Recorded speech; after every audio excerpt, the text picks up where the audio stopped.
Well, good evening, everyone, and welcome to another episode here with myself, Richie, and the wonderful Rogue.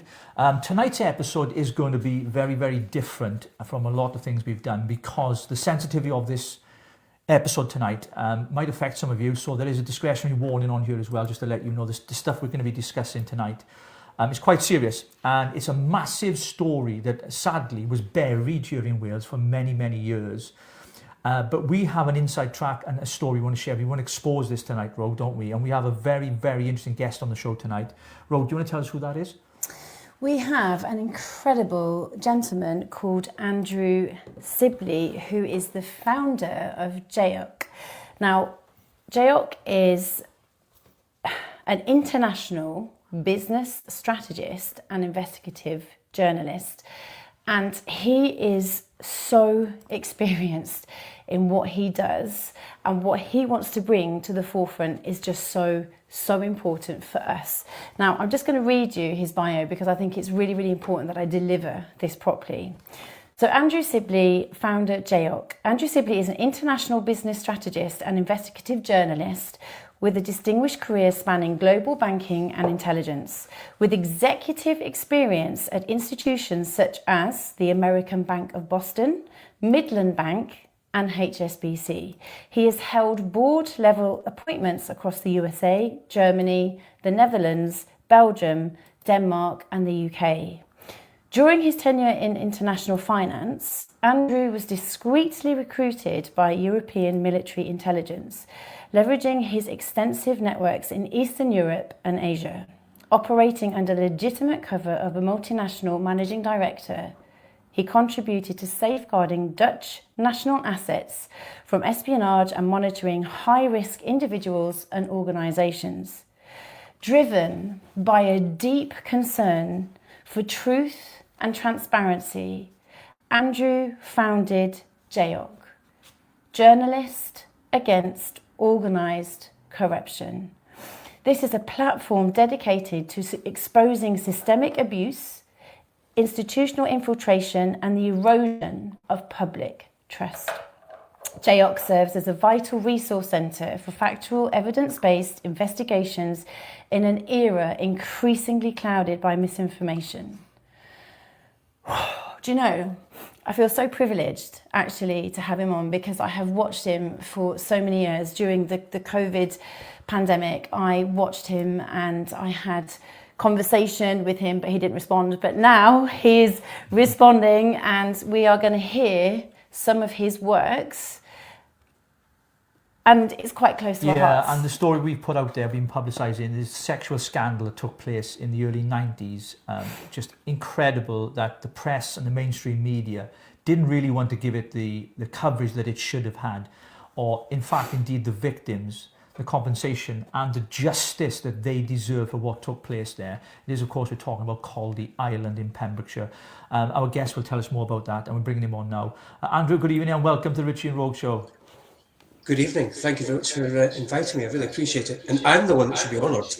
The other way around. Oh.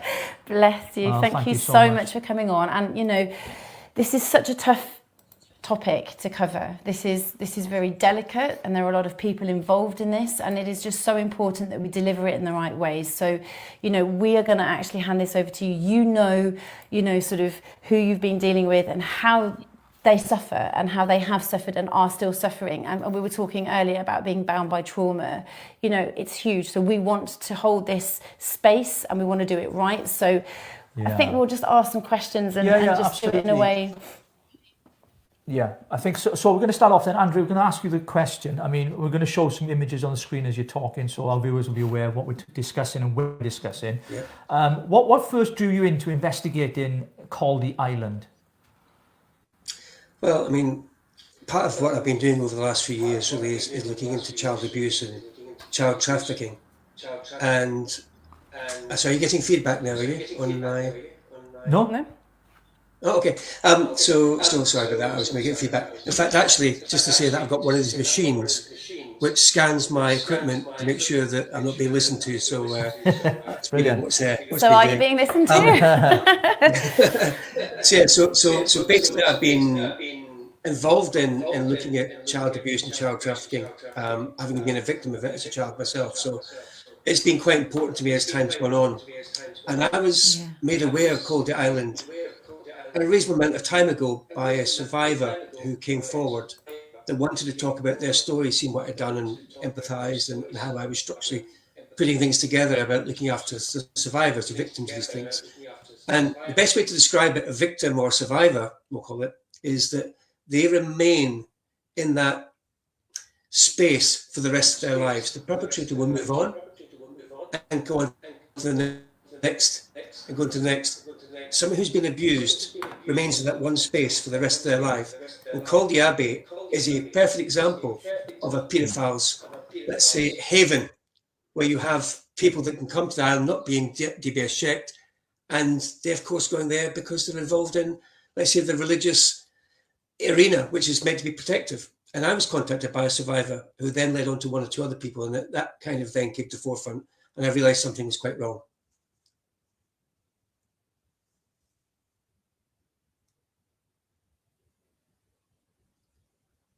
I mean, give us the kind of storyline of So I'm Caldey not hearing you Island. now. I mean, we just lost you there. So we've just completely lost you there. We have some technical issues. Always happens when we're at the most poignant moment of the show, right? It always happens. So that's what led you into the investigative journalist side of what happened in Caldey Island. And we're going to go a bit deeper into it tonight because we want to expose the truth of what really happened as well.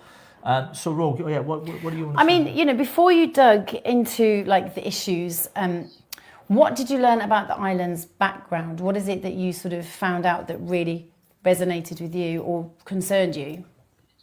All right, so I decide with every factual investigation that I do, and having been involved in military intelligence for the best part of 16 years,